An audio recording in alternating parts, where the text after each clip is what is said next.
어제 말씀에서 보았듯이요, 레위인은 날이 저물어 가는 그 시간에 무리하게 길을 떠났습니다. 장인이 이제 날이 저물어 가니 잠을 자고 내일 아침 일찍 떠나라 라고 했지만 거절하고 무리한 일정을 시작을 했죠. 열심히 걸었지만 해가 지려고 하였습니다. 11절입니다.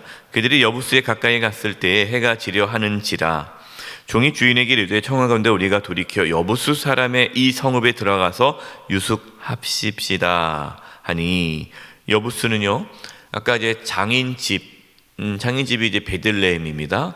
베들레헴에서 출발해서 여부스에 도착했는데 거리가 약 10km 정도 됩니다. 그러니까 10km를 걸은 거예요.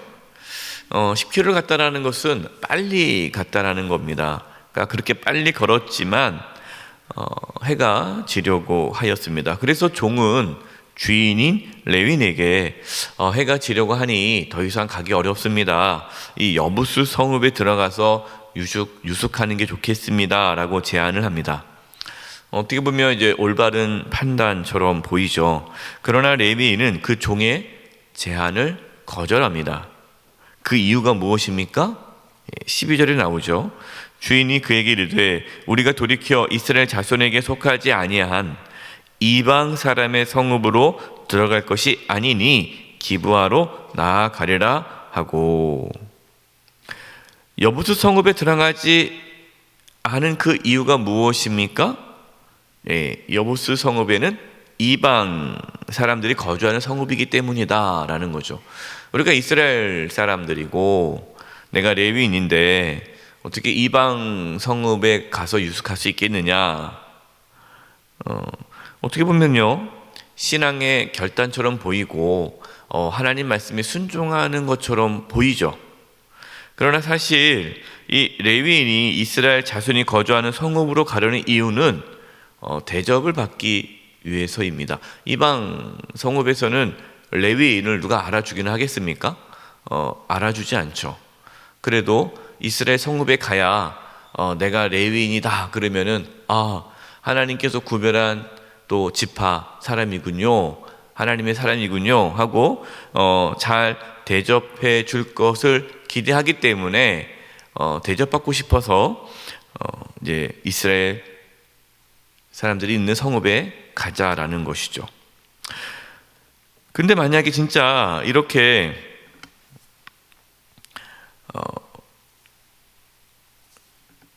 이 레위인이 이스라엘 지파가 있는, 이스라엘 사람들이 있는 성읍으로 가려고 했다면, 처음부터 그런 생각이라면 일찍 출발했어야죠. 13절 보십시오. 또 그 종에게 이르되 우리가 기브아나 라마 중 한 곳에 가서 거기서 유숙하자 하고, 여부스 성읍에서 이 그러니까 기브아랑 이 라마는 지금 베냐민 지파가 있는 성읍입니다. 거기까지는 또 6km를 더 가야 돼요. 6km. 지금 10km를 왔어요. 10km를 와서 몸도 힘들고 이제 날이 어두워져 가는데 6km를 더 걷자라는 거예요. 얼마나 이게 힘들겠습니까? 이처럼 지도자는 어떠한 일을 결정하기 전에 나중에 어떠한 결과가 나올지를 미리 예측하고 최대한 피해가 생기지 않도록 잘 판단해야 합니다. 예수님께서도 어떠한 건물을 짓기 전에 얼마나 비용이 들어가는지 잘 생각해 봐라. 또 전쟁을 하기 전에 이 전쟁에 승산이 있는지 없는지를 잘 판단하라 라는 말씀을 하셨죠. 우리가 어떤 일을 하기 전에 충분한 여러 가지 상황을 고려해야 합니다. 즉흥적으로 이렇게 일을 해서는 안 되죠. 기분에 따라서 해서도 안 되고요. 레위인은 자신의 일행이 어떠한 상황인지 살피지도 않고 무조건 이스라엘 성읍으로 가야 한다 라고 이렇게 주장하는 것입니다. 그래서 어쩔 수 없이 이제 더 가게 됩니다. 14절입니다. 모두 앞으로 나아가더니 베냐민에 속한 기브아에 가까이 이르러 해가 진지라. 결국 이제 베냐민에 속한 기브에 가까이 이르렀을 때에 해가 졌습니다. 그러니까 겨우 이제 기브아 성읍에 들어갔죠. 같죠. 기부와 성읍에 들어갔는데 레위인의 생각과 다르게 아무도 그들을 대접하지 않았습니다. 15절입니다. 기브아에 가서 유숙하려고 그리로 돌아 들어가서 성읍 넓은 거리에 앉아 있으나 그를 집으로 영접하여 유숙하게 하는 자가 없었더라. 이게 성읍 넓은 거리에 앉았다라는 것은 이제 그 성읍의 중심 광장입니다. 거기에는 이제 많은 사람들이 다니게 되고 거기에는 어떠한 여러 가지 이렇게 또 종교적인 자리일 수도 있고 또 상업적인 자리일 수도 있고 많은 사람들이 다니는 거리입니다. 거기에 앉은 것은 이제 사람들이 지나가면서 모르는 사람이네, 나그네구나, 그러면은 이제 자신들을 이렇게 영접해 줄 것을 기대하는 마음에 번화가죠, 많은 사람이 있는 곳에 이렇게 앉아 있습니다. 근데 아무도 그를 영접하는 것이 아니에요. 아무도 영접해 주지 않는 거예요. 여러분, 이러한 상황을 보면요, 기브와 성읍 사람들, 베냐민 지파죠, 이스라엘 자손이에요. 이들이 이방 성읍과 다를 것이 없죠. 그리고 이들이 얼마나 무정하고 냉정한지를 보여주는 것입니다. 또한 이들이 하나님의 말씀에 순종하지 않고 있음을 알 수가 있어요. 하나님께서 뭐라고 말씀하셨습니까? 너희는 나그네를 학대하지 말고 또 잘 영접하라, 나그네를 잘 대접하라 라는 말씀을 계속 하셨습니다. 그래서 율법에 보면은 가난한 자, 고아와 과부, 나그네를 돌볼 것을 말씀하십니다. 그래서 이스라엘 사람들은요, 나그네를 잘 대접했습니다. 그것이 하나의 이스라엘 사회의 문화고 그것이 하나님 말씀을 지키는 삶의 모습이죠. 하지만 지금 기브아 성읍 사람들은 그 하나님 말씀에 귀를 기울이지 않아요. 모두가 다 그냥 자기의 일에만 관심이 있는 겁니다. 나 살기 바쁜데 뭘 누굴 도와줘? 내 코가 석자인데 다른 사람을 돌보지 않은 거예요. 여러분, 지금 코로나로 인해서 힘들고 어렵지 않습니까? 교회도 어렵고 힘듭니다. 근데 교회가 이렇게 반응을 하는 거예요. 우리 교회도 지금 힘든데 뭘 도와줍니까? 우리 교회도 지금 힘들어 죽겠는데 뭘 지금 선교를 합니까? 구제를 합니까? 뭘 도와줍니까? 그래서 그냥 안 도와준다는 거예요. 우리 교회는 이 코로나 시대에 더 많이 구제하고 더 많이 선교를 하지 않습니까? 그러한 얘기를 이제 나누다 보면은 어느 교회 이제 목사님들은 자기네는 그 얘기를 그렇지 못하다는 거예요. 여러분, 우리가 여유가 있고 돈이 철철 넘쳐서 감당할 수 없어서 누굴 도와주는 게 아닙니다.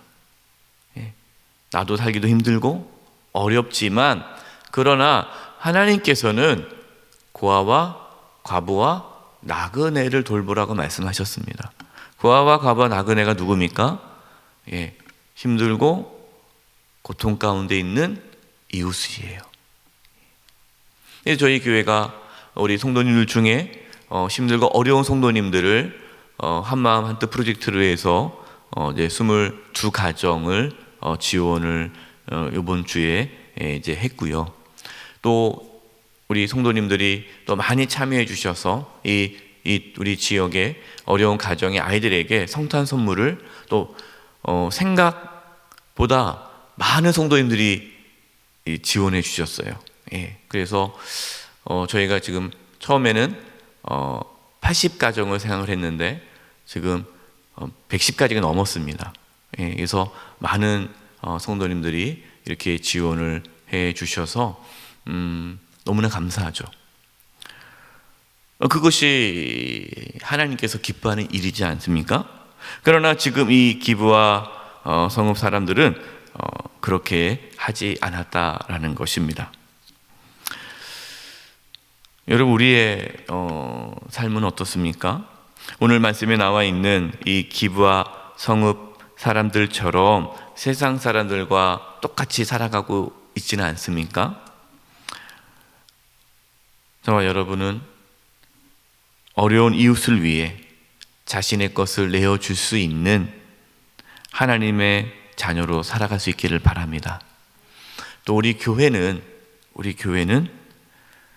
지역의 어려움 가운데 있는 이웃들, 또 어려운 성도님들을 구제와 선교하는 데 최선을 다하는 교회가 되어서 세상의 어떠한 모임과 다른 모습을 보일 수 있기를 간절히 바랍니다. 18절입니다. 그가 그에게 이르되 우리는 유다 베들레헴에서 에브라임 산지 구속으로 가나이다. 나는 그곳 사람으로서 유다 베들레헴에 갔다가 이제 여호와의 집으로 가는 중인데 나를 자기 집으로 영접하는 사람이 없나이다. 아무리 기다려도 이제 영접하는 사람이 없는데 한 노인이 이제 지나가다가 레위인의 일행을 보게 되죠. 그래서 어디로 가며 어디서 왔습니까? 라고 묻습니다. 레위인은 이제 이 노인이 자신들을 영접해 주기를 바라는 마음에서 우리는 먹을 것도 있고 또 다 뭐 피해 주지 않고 뭐 이렇게 얘기하면서 우리는 베들레헴에서 에브라임으로 가는 중에 있고 또 뭐라고 말을 합니까? 여호와의 집으로 가는 중에 있습니다 라고 얘기를 합니다. 레위인은 이 노인이 자신들을 영접하기를 바라는 마음에서 자신이 레위인이고 자신이 하나님의 집으로 가는 중임을 강조하고 있습니다. 그러니까 나는 지금 레위인이기 때문에 하나님 집으로 가야 됩니다. 뭔가 이렇게 그 노인에게 자신이 하나님의 사람인 것을 이렇게 비추는 거죠. 그러니까 레위인이라는 신분을 이용해서 대접을 받기를 원한 것이죠. 이 레위인은 필요할 때만 하나님을 이용하였습니다. 혹시 우리도 이처럼 우리가 하나님이 필요할 때만 하나님을 찾고 있지는 않습니까? 하나님을 이용하려고만 하지는 않습니까? 우리는 늘 하나님을 경외할 수 있기를 바랍니다. 하나님을 이용하는 것이 아니라 우리가 하나님께 쓰임받기를 원합니다. 우리의 재물과 우리의 재능과 우리의 시간과 우리의 삶을 하나님께 드릴 수 있기를 바랍니다. 그래서 하나님의 뜻대로 살아가지 않는 이 세상 속에서 하나님의 마음을 기쁘게 하고 하나님의 뜻에 순종하며 살아갈 수 있는 저와 여러분 되기를 바라고 우리 영수의 교회가 되기를 간절히 축원드립니다. 기도하겠습니다. 하나님 아버지, 하나님의 말씀에 순종함으로 살게 해주시고 특별히 고통 가운데 있는 이웃들 또 연약한 가운데 있는 우리 이웃들을 섬기고 돌보며 살게 해주시고 저희 영세교회가 지역의 어려운 이웃들을 품고 기도하고 섬기는 교회가 될 수 있도록 인도하여 주시옵소서. 하나님께 쓰임받는 삶을 살기를 원하옵고 저희의 시간과 물질과 재능을 주님께 드려오니 받아 주시옵소서. 예수님의 이름으로 기도드립니다. 아멘.